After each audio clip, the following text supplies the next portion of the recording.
Mr. Grimes, Ed Psych teacher.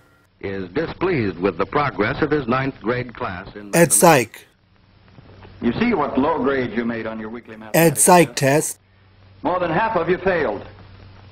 Most of those who passed just got by. Nobody had 100%. This is the poorest class I've had in a long, long time. Most of you have no foundation at all. Now, the trouble's with your attitude. You don't pay enough attention in class. You don't do enough work outside of it. You don't know what the word study means. You haven't the slightest idea. Don't you realize that Ed Psych. mathematics is an important subject? I tell you right now that unless you get over your lazy habits and come up to the standards I've set for this class, many of you will have the pleasure of repeating this course next semester. I can't make any sense out of this. I might as well quit. Gee, he never even took up this third problem. It's a jip. He's got me scared to death. I'll just never pass this course. What's the use of taking this stuff anyway? I'm afraid to take my paper home. He's just a sourpuss. The trouble is, you don't know what the word study means.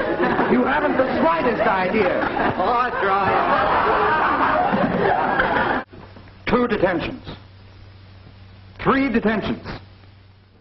You'll never be a good teacher. Stop coming to school.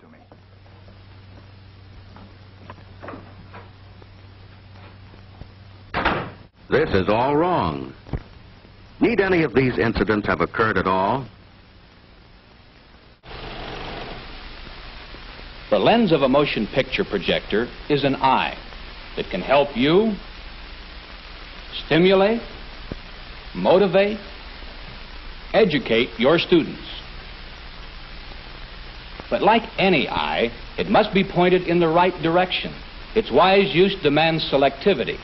Behind the eye, there must be a brain, your brain, making the selection, choosing the perspective that serves your goals. And in fact, a school of tomorrow for the children of today.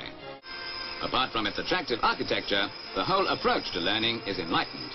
To an outsider, the most striking feature, apart from the normal academic syllabus, is the magnificent equipment in workrooms like this.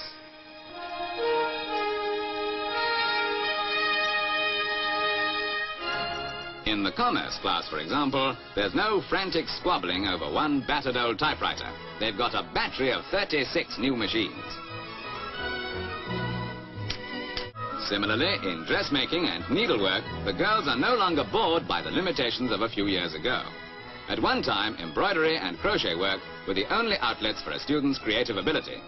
Today's class is a real challenge, and the standard compares with the advanced level evening classes for grown-ups.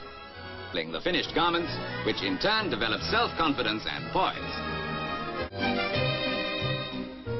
As we said, apart from whatever academic knowledge they acquire, these girls are certainly going to make efficient housewives in a few years' time. The school is actually divided into 8 self-contained houses, each containing a cross-section of the school population, with their own furnished flats, dining rooms, and clubrooms.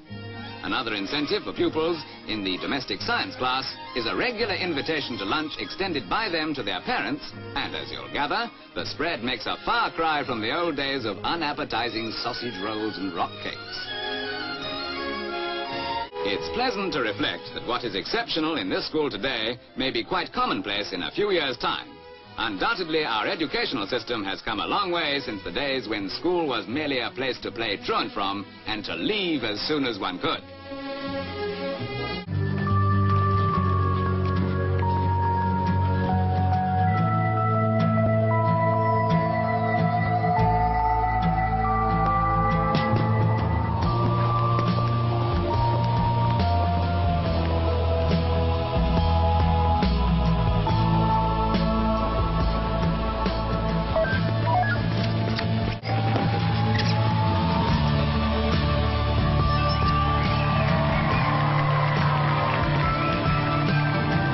Who can name the planets in order from the sun? Ava? Mercury, Venus.